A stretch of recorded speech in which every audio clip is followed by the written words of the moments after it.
এদিকে কিন্তু গাছে ভালোই আমের ফলন হয়েছে।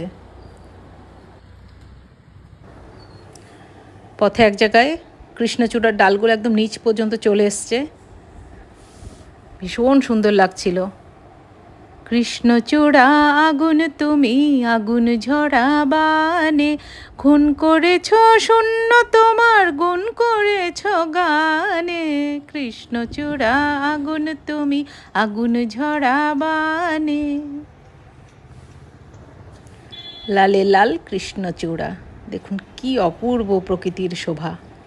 এই যে গাছ ভর্তি কৃষ্ণচূড়া ফুটে আছে, প্রকৃতির কি সুন্দর শোভা। গাছটা দেখুন, গাছের পাতাগুলোকে দেখুন, মনে হচ্ছে না পাতাগুলোর মধ্যে কিছু রোগ হয়েছে। এরকম পাতাগুলো দেখুন, তার গায়ে মানে কি কি আটকে আছে।